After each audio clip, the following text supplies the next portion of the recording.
Here on Morning Express, Michael Gitonga will be driving the conversation on the way it is. But before he does that, Mike, let's have you introduce your panel. All right, and thank you very much, Michelle. I'll go straight to introducing the panel. To my extreme left, we have Senator from Mombasa County and also the Wiper Movement SecGen, and that is Omar Hassan. Good morning. Thank you for joining us. Thank you. We also have Franklin Mukwanja, who is a political analyst. Thank you for joining us this morning. Last but not least, we have Ambrose Weda, who is a lawyer. Gentlemen, thank you for joining us this morning on The Way It Is. And let me start with you, Senator Omar Hassan. First of all, are you surprised on how things are playing out? Looking at how, shall we call it, there seems to be a bit of disorganization. I think it's manifest that a lot of the parties lack the capacity to conduct elections of such large scale. I now, in retrospect, see the wisdom in why there was an attempt to bring in the IBC to manage part of the primaries. I think moving forward, we need to do either of these two things, either to allow the IBC also to conduct the party primaries in future, or to set up a certain code of or regulations that will manage how party primaries will be conducted by law. In the sense that I think that provision then leaves all this organization and coordination and mobilization to the party itself. And I've seen it across board that people would nominate people who ultimately will declare the wrong results, people who will manipulate the outcome in the polling stations, people who will manipulate the ballot. So I think what happens is there's need for credible nominations. And then there's some people who have not even the slightest attempt towards fair play, in terms of the fact that you see a manifest preference, and that preference is done by all costs. You know, ballot papers that are arrested, which are already marked, waiting to be put into ballot boxes. You find somebody, or the returning officer, or PO, presiding officer, who you demonstrate is a person, and there's structures even by the manner in which he calls out for himself. But what happens is that attempt, though, must continue to be made. And parties by now should learn lessons from two previous elections of 2007 and 2013. That if you try to stifle popular will, if you try to subvert the will of the people, there's a likelihood that that can bear a massive backlash on the candidates you nominate, or is a flag bearer for the party in that respective area, or even in terms of the overall popularity of the party. I think this time around, Michael, we'll have the highest number of independent candidates. Absolutely. All right, Ambrose Weda, coming to you, and generally, do you agree that it is the parties lacking capacity, or is it almost by design that some of these delays have come? If we look at Jubilee Party, they assured and said that you know, everything is in place, but now what was happening on the ground was totally different. I think it is both. It is parties lacking capacity, and then some are also deliberate. It's unfortunate if you look at Jubilee. Jubilee, of all the parties, is the party that has resources, has the networks, has the state backing, has everything. So that recording 100% failure is simply unjustifiable. That was a goof. But you know, political assignments are given more on the basis of trust and not on the basis of competence. And this, what transpired, in my view, and I dare say, was basic incompetence. And I thank God that the Deputy President has now taken charge and is a go-getter, is a focused fellow, and I think we are now going to have credible elections. But looking at it broadly, most of these parties are young, and they are not designed to provide credible, whatever, democratic elections. They do not have the framework. They do not even prepare for it. Take, for instance, the basic thing like party membership register. They don't have it. Even the longest-serving party, ODM, does not have it. So what do you end up with? You end up with a situation where you go by the IEBC register. So you end up with, when you go for primaries, anybody picks in. I can walk into any constituency where my name is, and I vote for ODM. Then tomorrow when Jubilee does theirs, I vote for Jubilee. Then the next day when Wiper does theirs, I do theirs. You can see that kind of chaos is because the parties themselves have not designed that they want to present credible elections. Thirdly, there are some preferred candidates. I can assure you that one. As long as we have party chiefs and their interests and their loyalists, there are certain people that you'd want to come in. But because people will make noise, if you are my Secretary General and future presidential candidate, Hassan Omar, was going to lose, then he may not be given a direct ticket. But arrangements will be made in such a way that things are so chaotic that he has access to some ballot papers and then he wins. So some people have to be helped in a chaotic exercise. But going forward, I think Parliament has to come up with a law where a year before elections, parties have done their primaries and they have their candidates. Those who want to go independent, those who want to do whatever, are given time so that preparations are done well in advance. I think that's how it's done in South Africa. That's how it's done in mature parties. But that is not popular here because we want people last minute and to help others. All right, Franklin, your take on what has been happening so far and possibly the lessons to learn, because looking again at how chaotic it has been so far in regards to trying to get the results, others being cancelled. Of course, it has cost some of the aspirants a lot of money to mobilize, supporters, to mobilize people to come and ensure that their vote is credible. What are some of the lessons that we need to learn from this? I think I agree with what Senator Omar and Elder Weda, that we need a more national framework because political parties on their own, they have obviously failed, either by design or by default.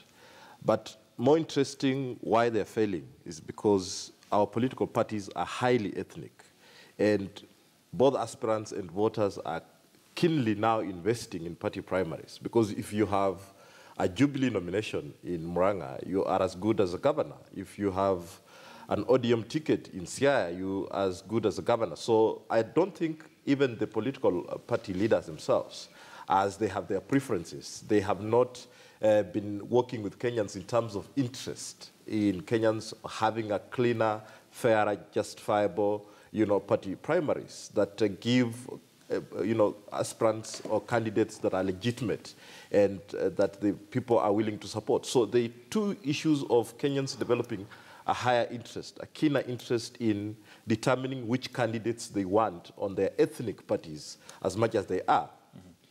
There is also the part that our political parties, once you win that nomination, then you are, one leg is in. So I think we have to contend with those two things, but I agree by and large that political parties have failed at their level because of these two issues. But then we need a more, we need more dialogue to have a national framework that will determine how political parties, operate during the primaries, and would not leave this process to the political parties which are highly legitimate as they are organized, and they're lacking deliberately in terms of institution. The basic issues like the party membership register, I think are issues that can be quickly addressed.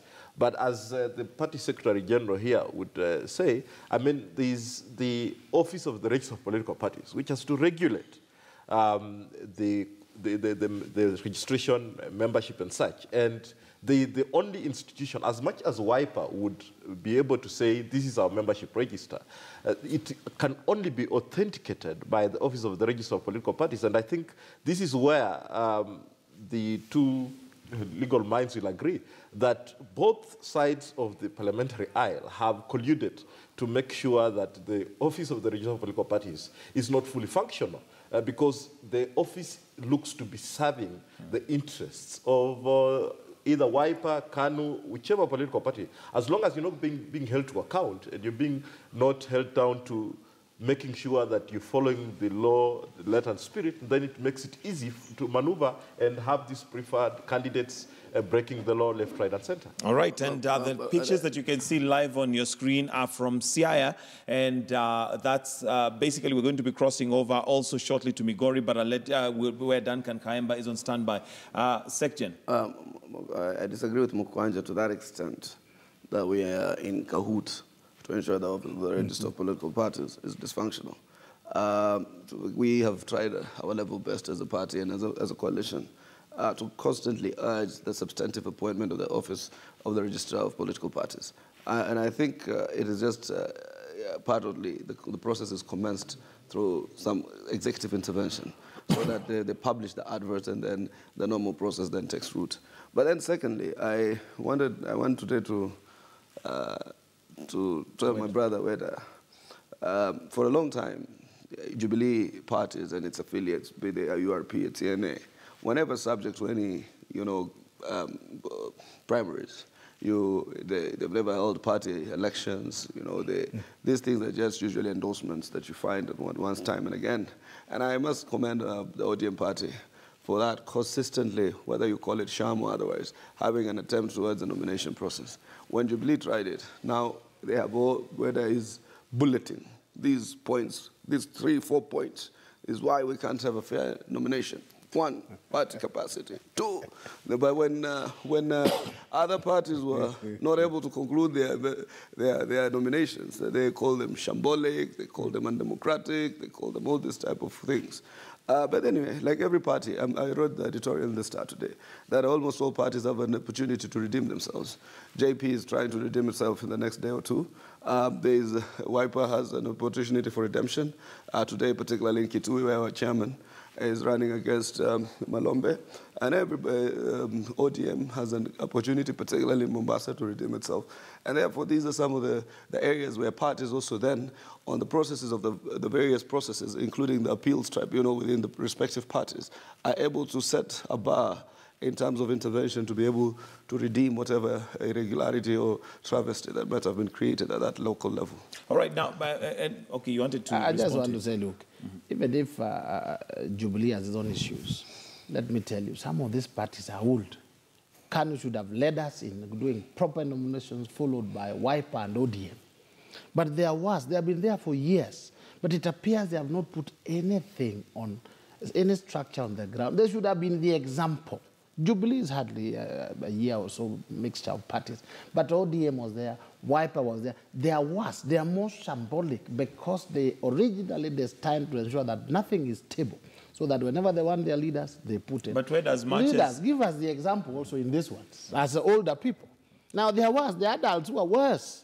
Now, you mentioned that, and you want to excuse Jubilee for the fact I'm not excusing Jubilee. that they've recently just come together, but the political leaders who are there have been there for a while. So really, you cannot say what I've said is that Jubilee itself enjoyed the advantage of structure, the power structure, the government machinery. But what is happening now is so that it is not any structure. Yeah, that's why what I'm saying is that they have no excuse at all, and what happened is bad. It has cost candidates. It's bad. We cannot justify it. But when I hear a Secretary General, one of the oldest parties who have messed even further talking, then you say, you should have led us. You should have said, now, old age experience, we have done it this way, we have done it again. It appears all these ones we have been doing, we have learned the wrong methods from yourselves, and that's unfortunate. All right. The parties might be new in terms of the fact that they were recently registered.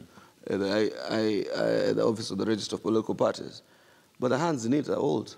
All those hands old hands. They have picked. They've been through some of these nomination processes. They know what are the do's and don'ts. We've attempted to that extent reasonably possible. That's why you hear minimum complaints in the Wiper nominations that we've held.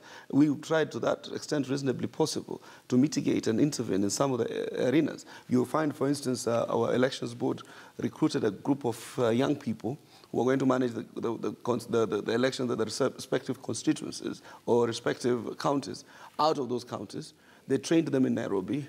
Then they deploy them now to go and make these arrangements. And when they get there, okay, they partly also liaise with local leadership, but what they also do is to try and see, to that extent reasonably possible, to get independent people from universities, youth who are not allied to any political camp, youth who are probably going to give them a more objective result. I saw that in the Wiper primaries in one of the wards. The PO stood firm. The incumbent was trying to say that the results were the other way around. The PO said no. The results are in favor of this guy. And therefore, that neutrality itself was very helpful to that extent. And therefore, and that's why about two of our incumbent ward representatives, or MCAs, lost on the account of an objective presiding officer saying, no, the results I counted, and the ballots I counted declare this guy as the winner. All right. In terms of age, before you come in, Weda, we'd just like to cross over to Duncan Kaemba. Michelle. Is in Migori County, following up on the ODM nominations there.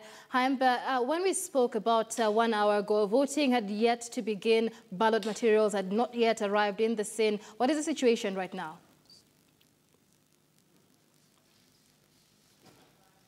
Primary School in Uriri constituency, one of the 8 constituencies in Migori County, and just like Asar Johansson, where we were earlier, no material has arrived here. Of course, yes, you can see some crowd, I think a sizable crowd behind me, voters who... All right, that is Duncan Haemba. We apologize for that faulty connection there, but he is in Migori County, and like he mentions, he is traversing different constituencies there and different polling stations. Just take a look at the situation. So far, voting materials do not seem to have arrived at the area, and voting is yet to begin. We'll be linking up with Duncan Haemba a little later on for more details on that. But remember, also news coming in to our studios this morning, the primaries in Siaya County have been postponed to tomorrow, with the ODM's National Elections Board saying this was because of circumstances that could not be avoided. So we'll be crossing over there for live updates later on as well. But for now, let's continue with the conversation on the way it is. All right, let me come to Franklin Mukwanja. And how is what is happening, the false start that we see? We don't seem to be learning in terms of, getting this right. How is that likely to affect the democratic space that we have so long fought for?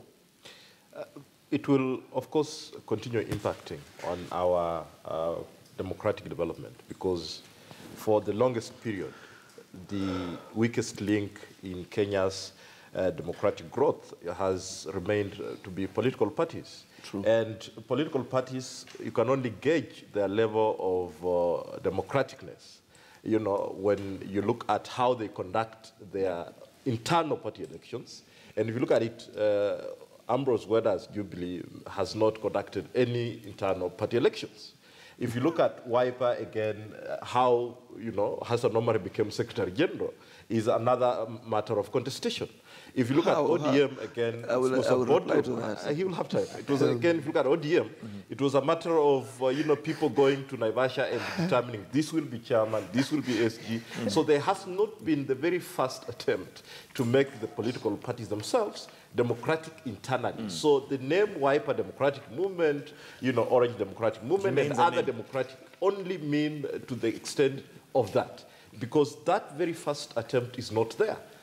Apart from KANU that held elections, I think sometime in 2003, having learned from the defeat handed to it by the coalition NAC, we have not seen any political party seriously doing internal party primaries. Then the next level is the capacity of the party to organize itself and manage their party primaries well. Again, they have resoundingly failed.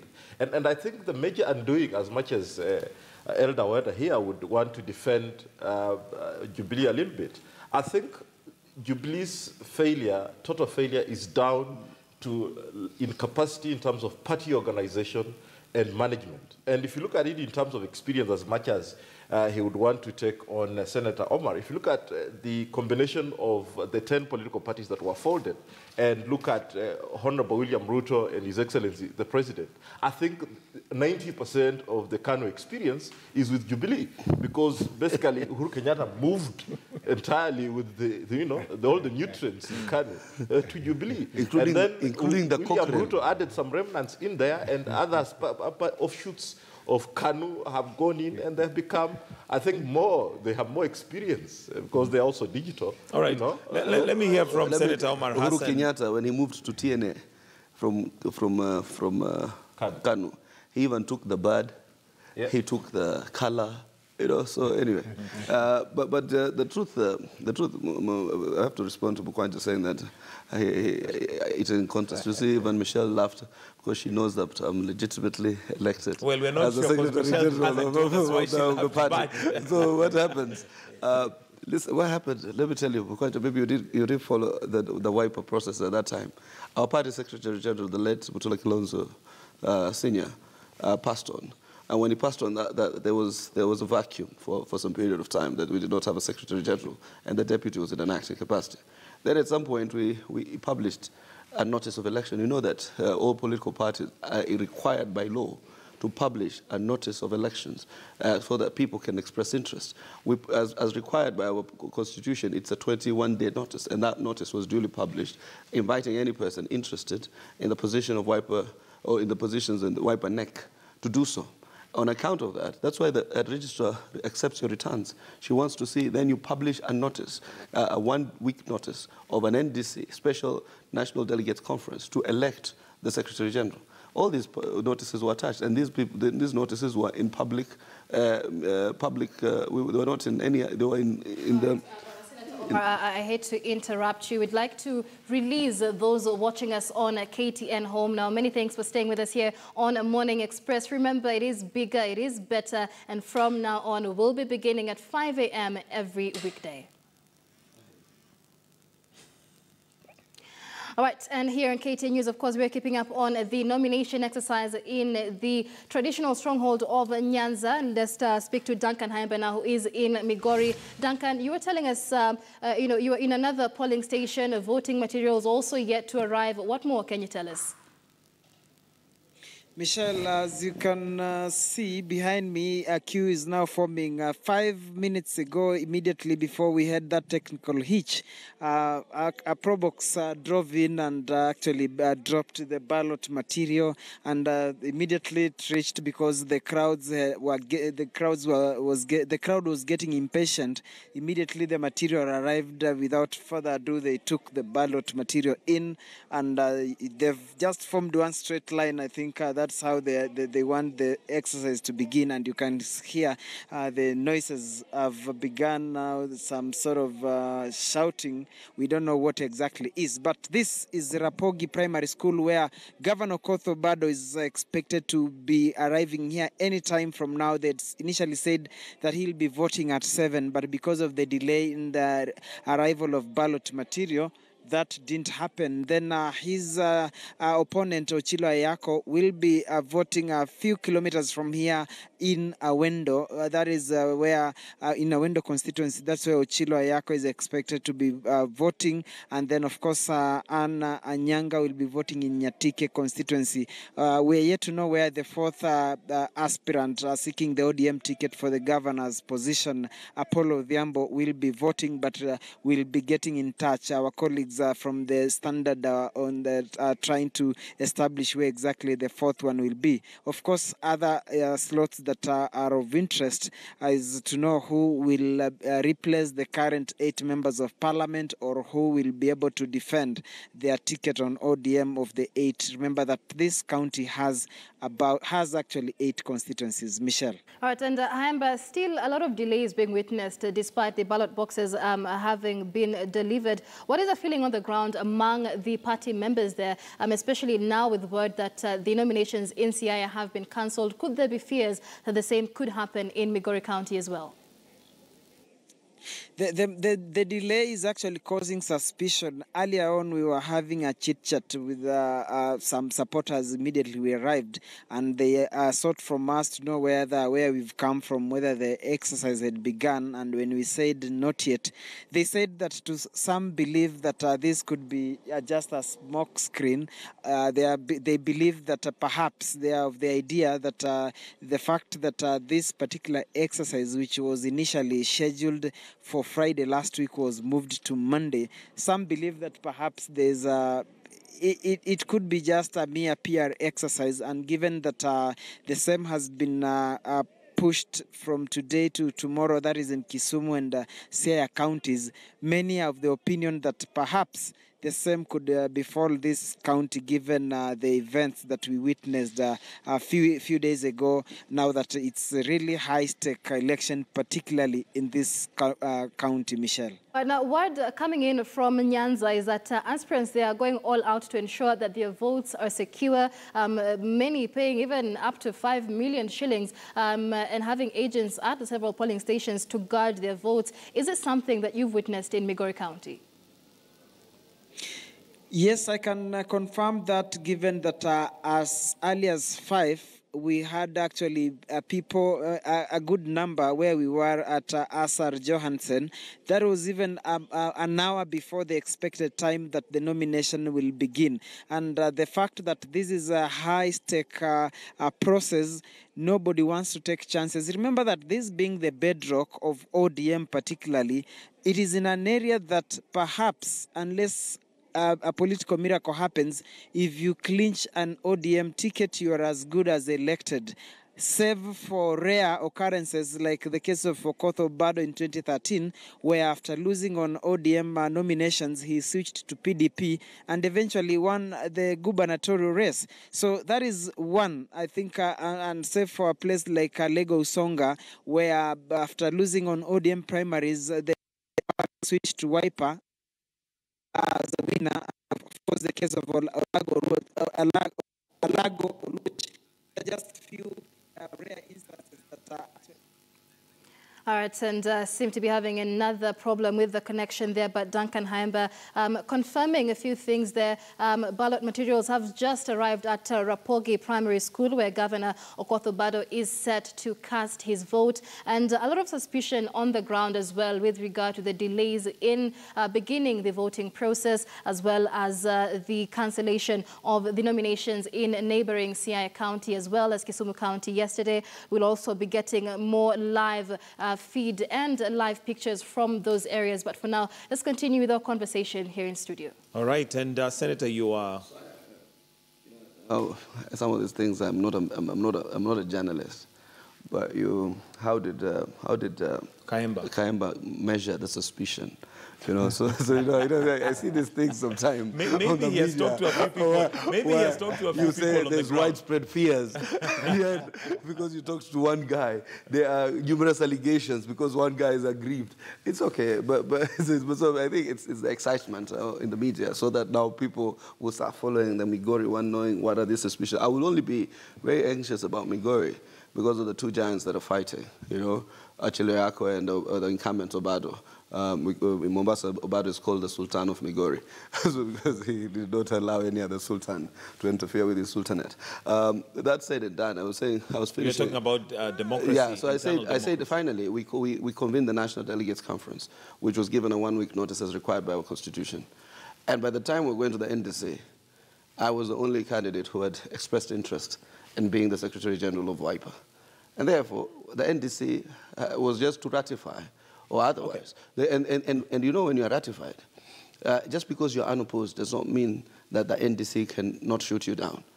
They can say, we do not want this fellow, and they can vote majority, and therefore that place will remain vacant. And when you do your submissions to the registrar, you have to demonstrate that the process was adhered to as per law prescribed, or as per the Constitution prescribed. So that is the process upon which Mukwanja, and I know what he's talking about. The challenges of intra-party democracy are extremely big. Parties have owners, parties have benefactors. In fact, I've always kept saying there's an invisible position above every party leader called the party patrons. You know, the financiers, you know, the people who make sure that the choppers are fueled and they're moving and accommodation is paid and parties, rallies are mobilized. Those patrons who are the invisible force within the party have a very big stranglehold on parties. Okay, Mkwanja, you wanted to answer to that? Yeah, I think he has explained, and perhaps it sounds, on the face of it, really good that he got his position in a more open, democratic way. But if you look at the content of the party, because the Secretary General's position is just one, but the party is not about the top leadership per se. Why the political parties are struggling is because of the grassroots. Jubilee doesn't have any legitimate grassroots that we know of.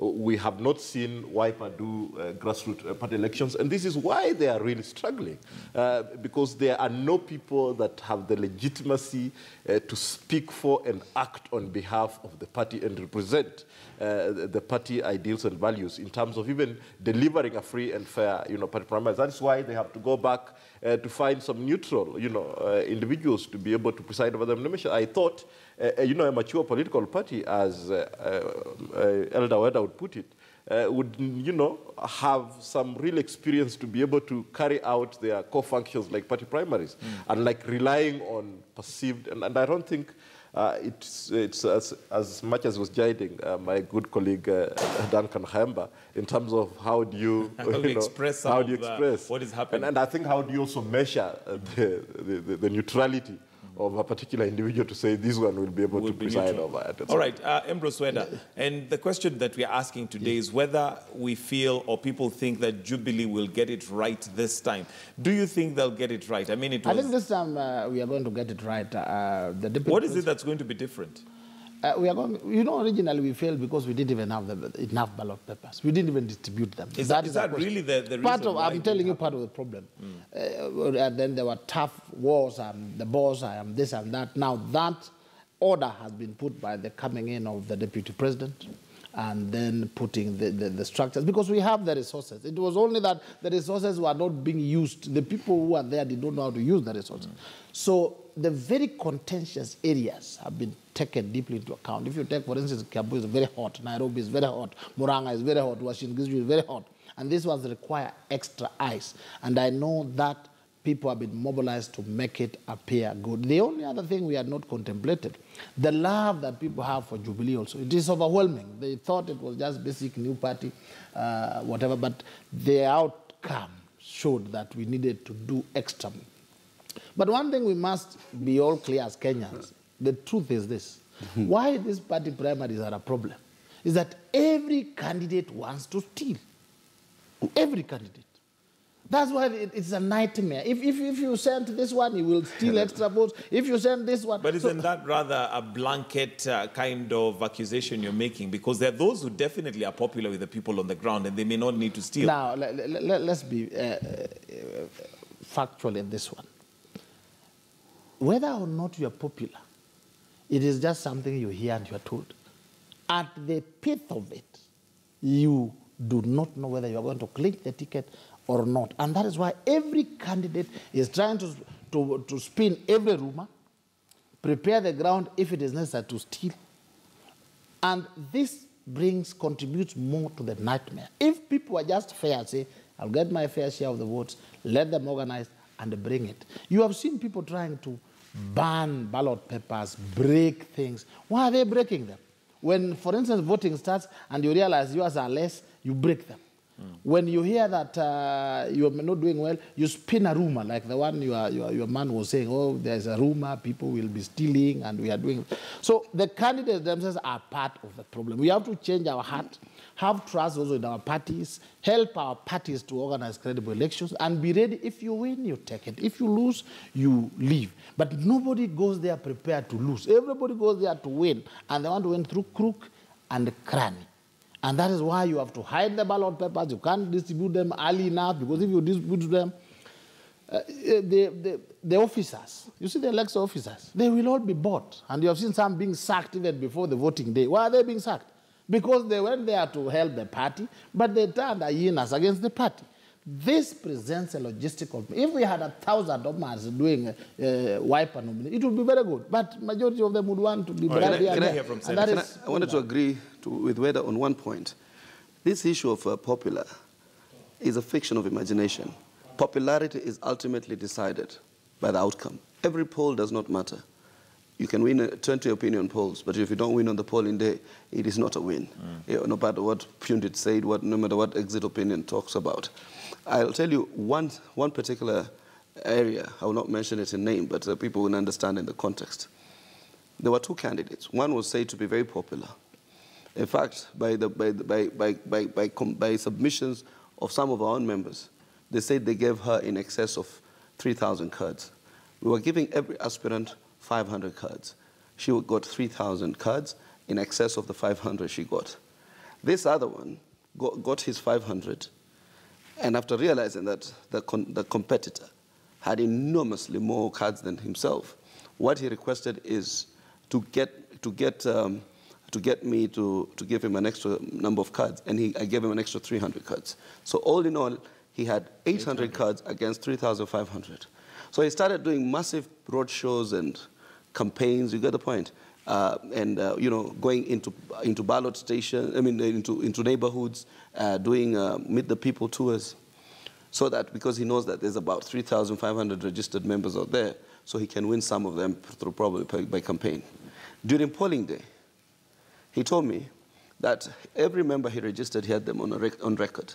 So that's why I'm saying politics is about organization and mobilization.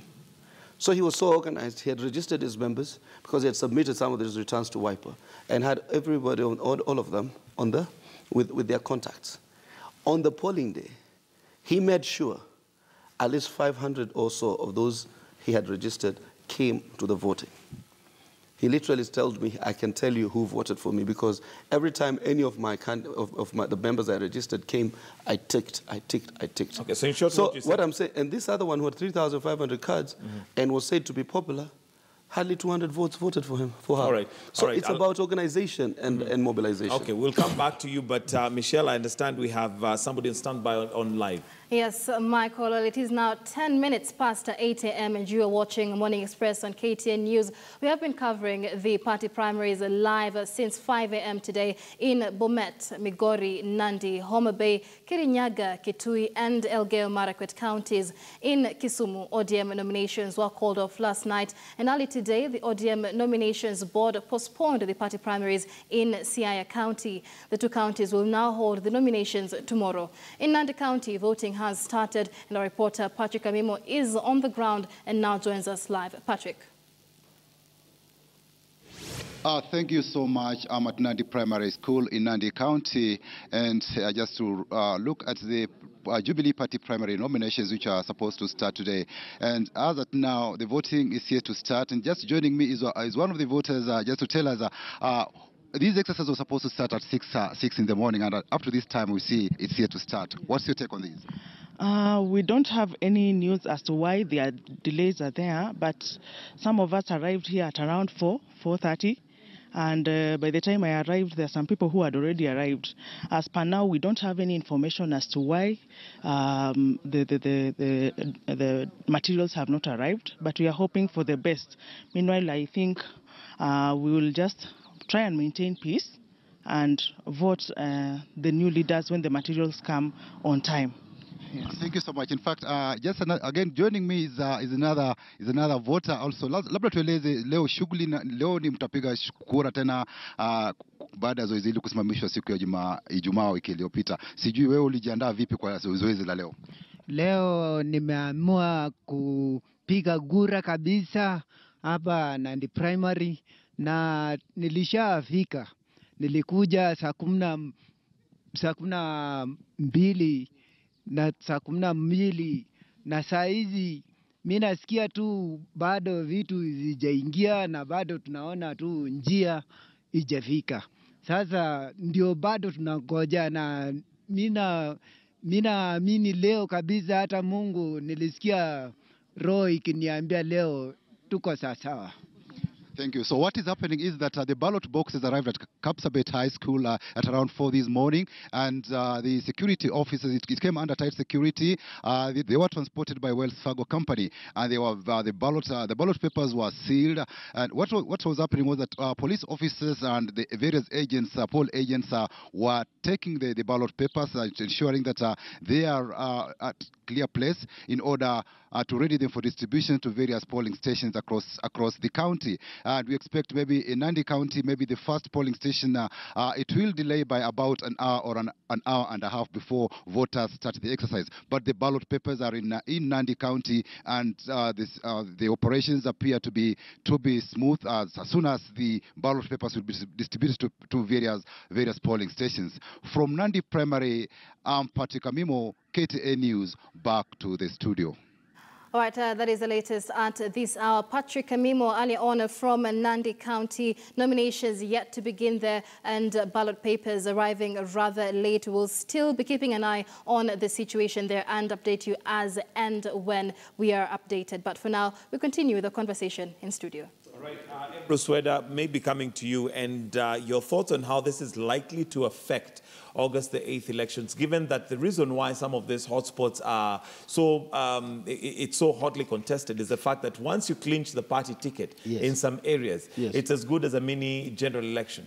Yes, correct. In some areas, I think when you get it, if you get the governor's ticket in Kisumu or you get it in Kiambu, chances are that you will be elected in the same party come August.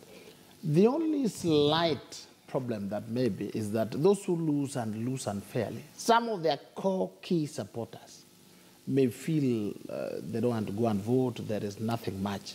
But there will be no major shifts. You get it? You bungle up ODM nominations in Kisumu, you bungle up Wiper nominations in Kitui, or you bungle them up in Kiambu or Muranga. They will not shift. The Muranga people will not shift now to vote NASA. And the Kisumu people will not shift to vote Jubilee just because the nominations were bungled. 3 months is long enough. People will cool. History has shown us that people cool. They cool down and then they come back and they vote. Except for a few who feel very, very deeply that they were hurt and they didn't want to vote. So 3 months they will heal.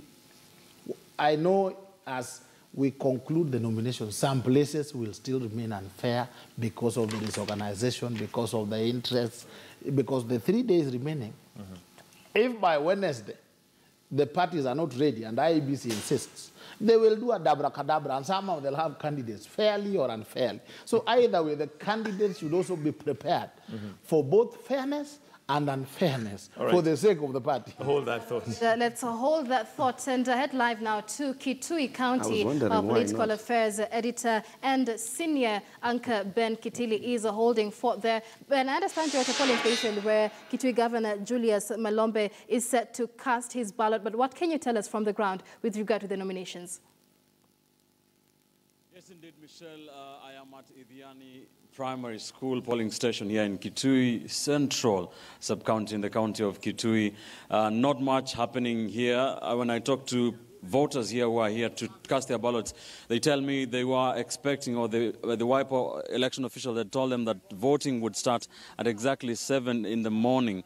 But as we speak, about an hour and a quarter later, there's still no sign of the election officials. But they tell me the officials have told them that they have the ballots, the election materials, and they are in Kitui town as we speak. So they are waiting for transport so that they can bring the election materials to this place so that voting can begin. Like you mentioned before, this is a polling station where the Kitui governor, the incumbent Dr. Julius Malombe, will be casting his ballot at around 9 a.m.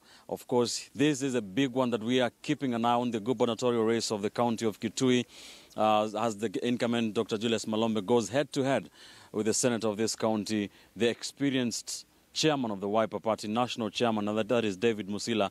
It is expected to be a titanic battle for that gubernatorial race. So this is where we shall be beginning at. Nothing much has happened. We have been able to visit like 2 or 3 polling stations. There seems to be delayed polling action across especially around Kitui town.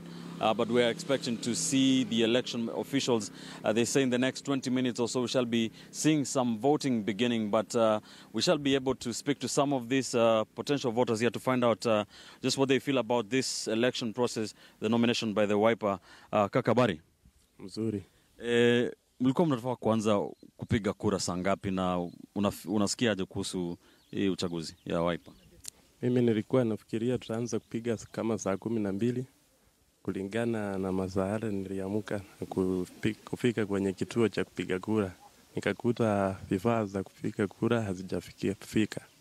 Na kwa nini naona kuna watu wengi? Hiki ni kituo cha gavana, nilikuwa tunatarajia na kuna watu wengi hapa. Kwa nini hakuna watu wengi? Hawana msukumo wa kupiga kura ama ni kwa nini hakuna watu wengi hapa? Wana msukumo wa kupiga kura, lakini pengine wengine wanataka means za kufika upande wa transport. Wengine wanaweza kuwa labda hawana means za kufika kwenye kituo cha kupiga kura. Unatarajia mchujo wa Wiper uwe namna gani leo? Ati? Unatarajia hii shughuli ya kupiga kura itakuwaje? Unaona itaendeshwa bila wasiwasi wowote? itaendelea bila wasiwasi wowote, lakini kwa wakati huu watu wamechelewa sana. Yeah. That is just one of the voters. Let's talk to another one here. Kaka, unatarajia nini leo kuhusu upigaji kura wa Wiper? Tunachotarajia ni kuwa kura za leo tunaona kama zitapigwa vizuri na bila kipendeleo na itakuwa tu sawa. Ulikuwa unaweza ambia nini Wiper kuhusu hii kuchelewa ambao mwenzako ameongelea kuhusu? Naweza sema is like ni kama wako wamejipanga vizuri, lakini kama watakuwa wanaweza rekebisha na watu harakishie hizi material tuweze kuvote kwa haraka juu watu ni wengi. So I am at Idhiani Primary School. This is the polling station where the governor, Dr. Julius Malombe, is supposed to be casting his ballot in the next 1 hour or so. But when we talk to the election officials, they say they are ready with the election materials, but they are just looking for means of transport to make their way to this place and other polling stations in this county of Kitui. We are focusing on the Kitui Central Sub-County, which is expected to have the most number of voters in this Wiper nomination. Let's talk to a few others here, of course, who are here early enough, but they are yet to be able to cast their ballot. Mama, habari? Nzuri. Naona mlifika hapa mapema sana kupiga kura mpaka sasa hivi saa 2. Vifaa vya kupiga kura havijafika. Unasikia nini kuhusu hii? Unahisiaje kuhusu kuchelewesha huku kwa kura? Nilitoka mapema ili nipike niende soko. Sasa utaendelea kungoja mpaka saa ngapi? Mimi ninaomba tusipike saa 3 hivi. Tumalize. Ungependa kuanza mapema leo? Ndio, nimekuja asubuhi saa 12 ili niweze kupanya hayo na niende. Ni kwa sababu niko na mambo mengine. Na unaona hii kura itaendeleaje hii shughuli leo kwa maoni yako? Nikiangalia hii kwa macho yangu, ninaona tutafanya vizuri. Itapikwa. Asante mama. Acha tuongee na mama mwingine. Mama, mbona unaona hakuna watu wengi hapa wa kupiga kura? Mmekuja. Watu wamekuja? Kwa nini unaona chama imechelewa kupiga kura? Mimi hii kuchelewa tutamangojea. Tuongojee tu. Sawa, asante mama. Acha tuongee na mama mwingine. Tuongee nawe mama, tuambie unatarajia nini kuhusu hii shughuli ya kupiga kura leo ya Wiper? Naona matokeo itakuwa poa. Watu wamejaa, ni kungoja tunangoja tu. Kuchelewa ndio tumechelewesha. Na sasa mbona unaona hakuna watu wengi hapa, na hapa ndio governor anafaa kuwa anapiga kura? Nasikia ni hii sublocation yote, lakini bado watu hawajaingia. Watu wameenda kulima kwanza, ama kwa nini watu hawajafika? Watu wako wengi, wako tu kuma vichoni. Vile wataona gari ikiingia tu hivi, watakuja. Tumekuwa tukiona uchaguzi ya vyama vingine, kumekuwa kutokea ghasia kidogo, watu wanasukumana. Tunatarajia kitu kama hiyo kwa Wiper huko Kambani? Hapana, huko kuna utulivu. Okay, those are just some of those ladies and gentlemen there who are here already ready to cast their ballots here at Idhiani Primary School. Keeping an eye on that is happening. We shall be keeping an eye as the governor comes in to cast their ballot. That is a big one, Michelle, as we told you before. The gubernatorial race here in Kitui County between the chairman of the Wiper Democratic Movement Kenya, who is also the senator for Kitui, David Musila, and the governor, the incoming governor of Kitui, Dr. Julius Malombe. Other races that we're keeping an eye on here, just for the information of our viewers, is the senatorial race. It is a two-man race between former journalist of the Standard Group, that is Enoch Wambua, who comes from the Kabati area of the county of Kitui, and Paul Mutisia, who comes from Kisasi in Kitui Rural Constituency. That is another big one we are keeping an eye on. And of course, in terms of parliamentary seats here in Kitui County, a lot of them have been given direct nomination tickets or are unopposed. But the big one that we are keeping an eye on is Mwingi Central Constituency parliamentary seat. It is expected to be a hotly contested affair between the former chairman of the Law Society of Kenya, Eric Mutua, and the former permanent secretary, that is Gideon Mulyungi. It is another titanic battle. We shall be going there to just find out what Kenyans are feeling there. So we shall be coming to you as soon as voting begins in various polling stations, including this one where the governor is expected to be voting. Michelle. And thank you so much. That is our senior political affairs editor, Ben Kitili, there, reporting from the Wiper stronghold of Kitui County. And Ben, maybe just maybe also to paint a picture on the ground, because the voter turnout doesn't seem to be very large. I know you've spoken to some of them there, but what really could be the reason for this? Michelle, this is a kind of a rural polling station, so it is expected that some of them will get up and they will start doing their things fast. It is the rainy season. They will be going to their farms, tending to their shambas before they come to vote. But it is a big polling station. I understand it is the whole location. But we shall be making our way also to Kitui Central, to Kitui Town. That is the central primary. That is the biggest polling station here in Kitui Central sub-county. There, I'm being told some of my has already started, and there are a there is a Wiper zone. Wiper is the dominant political party in this country, so it is a All right, we apologize for that faulty connection. We will be linking up with Ben Kitili in just a moment. But for now, let's head over to Elgeyo Marakwet. Elvis Koskei is also keeping tabs on the nomination process there. Elvis, voting had begun when we spoke about an hour and a half ago. How is the situation so far? Thank you, Michelle. And here at Iten Rural Polling Center, residents here are expressing their dissatisfaction or frustration about the delay of the ballot materials at this particular polling station. Particularly, they're claiming that the ballot papers for the MPs were not availed here in a good time. Labda utuambie ni nini haswa, naona bado mko nje, maafisa wa ABC siwaoni, maafisa ambao wanaendeleza usajili wa kura hapo. Asante sana, tumekuwa hapa tangu saa 11 tukikuja piga kura. Na shida ambayo tumepata hapa kwa session ya rural ni kwamba tumeambiwa kwamba na presiding officer ambaye alikuja hapa kwamba hatuna papers ya MP. Hii papers yote iko tayari, lakini tukasema no, hatusafanya chochote kwa sababu hiyo mwingine moja atafanya. Na ndio sababu tumekaa hivi. Tumekaa kimya, tumevumilia, tumeambiwa tungoje, tusufiri mpaka kila kitu iwe tayari. Na ndio hivi unaona umati ya hii watu wamevumilia. Wamevumilia kwa sababu wako na haja ya kupiga kura, lakini tulisema hatutapiga kama hiyo line moja ya MP kama hakuna, no. So kwa hivyo tumesema tutasubiri mpaka kila kitu iwe tayari. Ndio. Labda niweze pia kusikia kutoka kwako. Mimi kwangu nasema hii ballot papers ya MP haijafika, but wananchi wamesema tutakuwa patient because we have to exercise our democratic right. Hiyo tu ndio tunataka na tutaongojea mpaka saa yenye itafika. Thank you. Michelle, they also expressed frustration about the use of 2013 IBC register. Maybe according to you, unahisi kwamba wangeweza kutumia ile updated version? All right, okay, Elvis, we'll have to come back to you. Do hold that thought. Let's head over live to Migori County. You had live pictures on the screen there of Migori Governor Okoth Obado casting his vote at Rapogi Primary School, where Duncan Haemba has been holding fort. Duncan, we are seeing pictures of the governor casting his ballot, casting his vote, so voting has begun. What more can you tell us from the ground?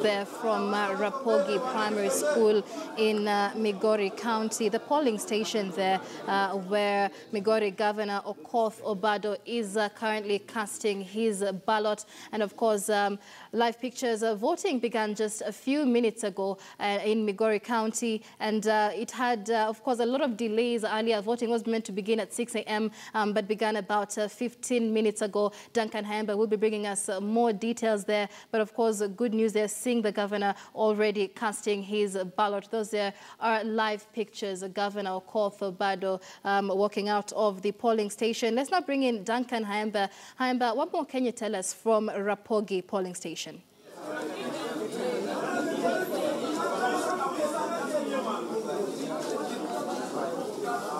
Haemba, if you can hear me, do you have any more information of the voting process in Migori County?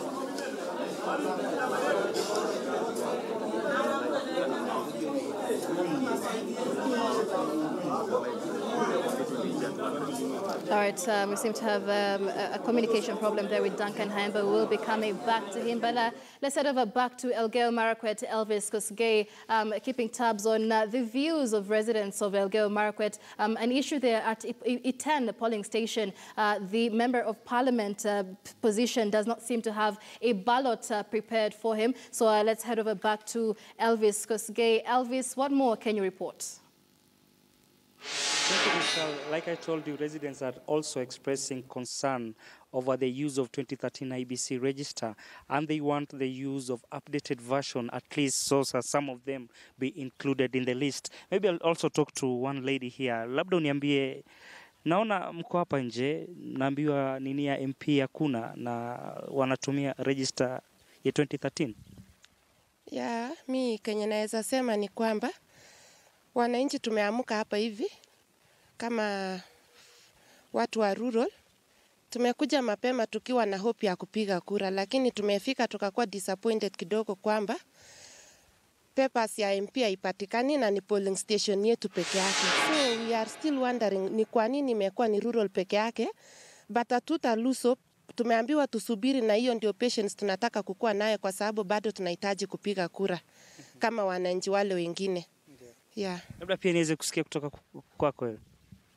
Zina mingi. Ndio. Na wewe labda tuambie kwa majina. Mimi nasema kweli, kusema kweli, majina yanaitwa Abraham. Yes. Tumeamka mapema kutoka saa 11 kuja kupiga kura ya Jubilee, kwa sababu huku ni kombe la Jubilee. Lakini shida yenye iko, tumeeleza kwamba kuna papers ionekani kwa yenye zililetwa. Sasa watu wamesema kwamba watapiga kura hadi hizo papers zote sifike. Kwa sababu last time waliarisha kwa ajili watu nayo walikuja kwa wingi. Na mimi leo Head back to Migori County. Governor Okoth Obado, they are issuing a statement soon after he cast his ballot. Let's listen in. Relax. Okay. Governor, saying that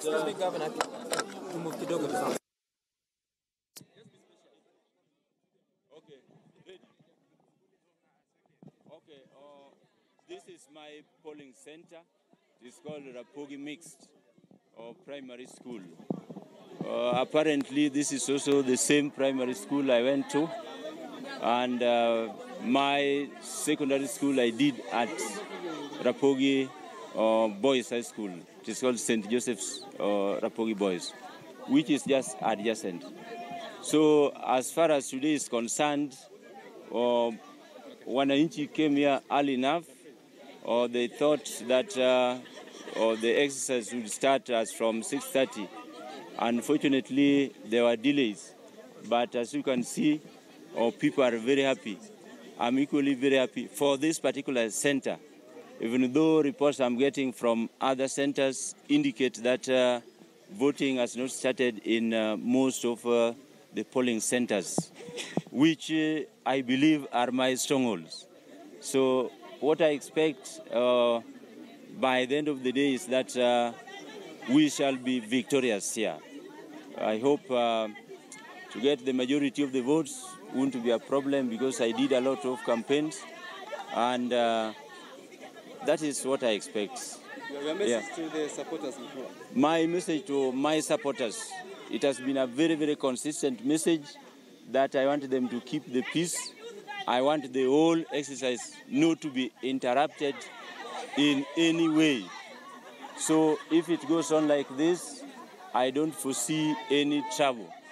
So my appeal to my supporters is that let us keep the peace. Let us not engage in any move that may make us maybe to abuse one another and fight one another. We must realize that elections like the one we are having today is just a one-day event. They come and go, but as the people of Migori County, we will always be there. So that friendliness, that togetherness is what I'm appealing for. And I hope that my people who have been friendly and law-abiding will abide by my request. Perhaps for the governor in 2013, you underwent the similar process, and when you felt that it wasn't fair, you decamped to another party and emerged. What is your position in the event that it takes the same route in 2013?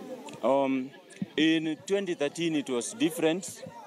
I think it was not well organized.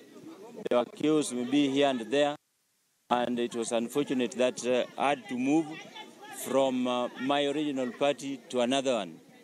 Let me add that it was not my own decision, but it was a request from my supporters or my voters. This time round, I don't expect a repeat of what transpired in 2013, and there shouldn't be any fear at all. I strongly believe that the whole exercise will be free and fair. And I can even feel it, I can even smell it from the environment that going by the amount of campaigns that I did, I really don't expect maybe a similar scenario as was played in 2013. Chaotic scenes have been witnessed in Migori County before this exercise. Some say that it may be informed why the exercise was pushed from Friday to today. What would you say, has the tension subsided, or the tension is still high as what we witnessed, the chaotic scenes few weeks ago? Normally, I would say that the major cause of the tension or the conflicts are not the wananchi themselves. Those tensions that have been witnessed are caused by us, or the candidates. And some candidates are just so desperate, they would stop at nothing apart from causing those chaos. In their quest maybe to get the certificate, they are ready to do anything, which in my opinion isn't good at all. Let all of us, myself included, let us desist from any act of hooliganism or thuggery that may disrupt our peace. So I started by saying that some of the contestants, I think, have resorted to unorthodox means to achieve their goals. So those are acts of desperation. They should respect and obey wananchi and realize that these elective posts are owned by wananchi themselves. I cannot stand and say that I must get this particular seat. I don't have that power. I only have one vote. And I must respect the verdict of the majority. So, in summary, I want to say that some candidates have been really promoting violence, which is not good at all. And they have earned us a very bad name, very bad and negative publicity. But by and large, I think over the years, you will agree with me that Migori has been a very, very peaceful county. And for the last 3 consecutive years, we have been scoring very highly in terms of national cohesion and integration. So I would request all of us, the candidates plus the wananchi, that let us not destroy the good record that we have built over the years. Migori, being a cosmopolitan county, has been leading and has been recognized as a very peaceful county. You've said that looking at the preparations and like in 2013, the process has been well organized right now, and you've said the voters have the right, the final word.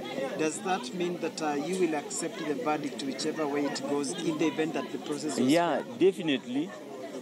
In the event that the process is free and fair, I expect all of us to accept the verdict of the voters. Yeah, it is as plain as that. Free and fair exercise, accept the verdict of the voters. Don't force your will onto the people.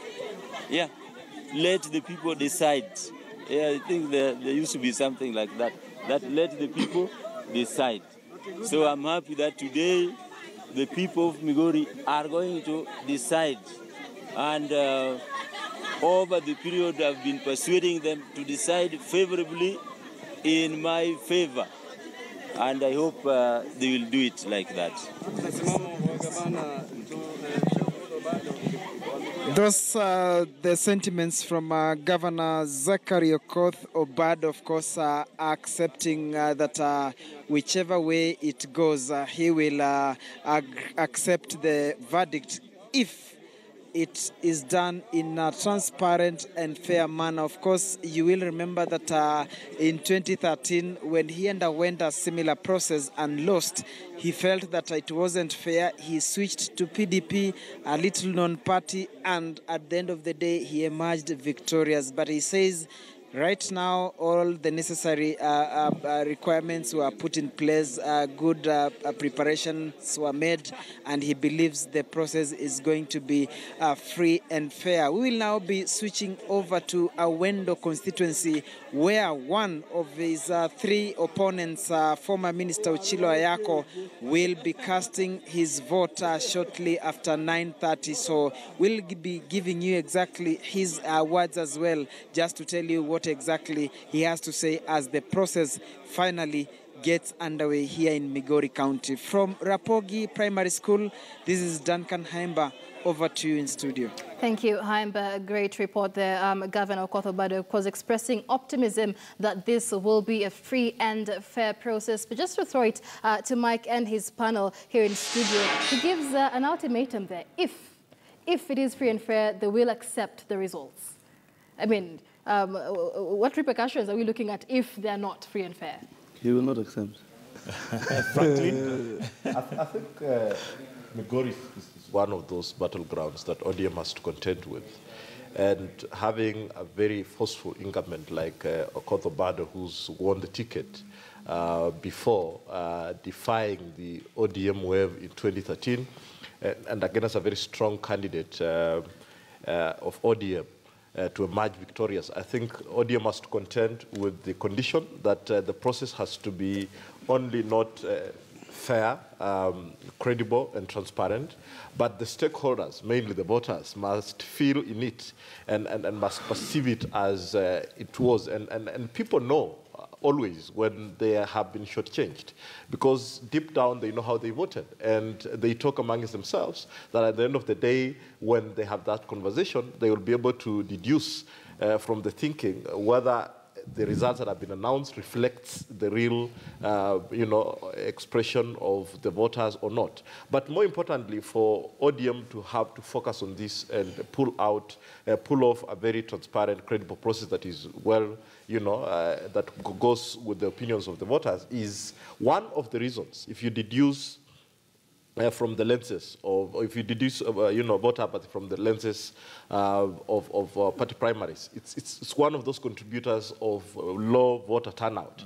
I agree with Elder Weda that the voters might not necessarily switch, but what happens to the numbers of those that say, after all, my wish has not been respected, why should I respect then the wish of coming out to vote a party that does not then respect my wishes? So ODM has all the reasons to do so. And even if you go to Kilifi, and again I'll agree with to Kitui, and I'll agree with the Honorable, the Senator from Mombasa, Hassan Omar, that it's down to party organization, your candidate organization, and your campaign organization and mobilization. And I think WIPE has in all its ways to make sure that the outcome is again favorable in terms of what the voter wants. Because if you look at David Musila, he's a seasoned public servant rising through the ranks. So in terms of organization and being there for more than one term, you cannot underestimate him.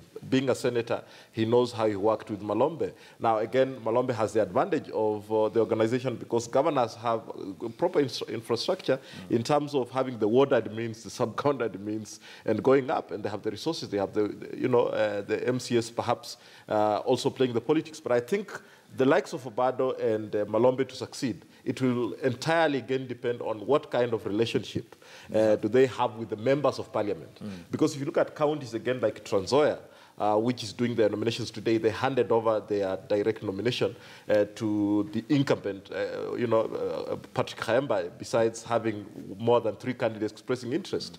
I think what that tells us is that parliamentarians who have an interest in succeeding, taking over after these 5 years are going to play a very critical role in whether the incumbents are going to succeed or not, because when the senators come in, there are parliamentarians who are interested and they will want to throw their weight, hoping that these 5 years, then I'll have a fair chance to have a shot as well. All right, Senator, one of the things that, of course, we have to contend with is the fact that we don't have the privilege of time.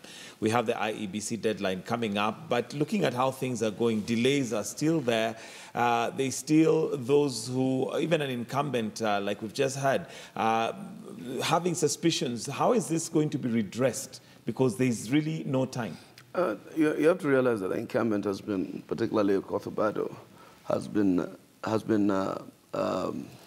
hit once.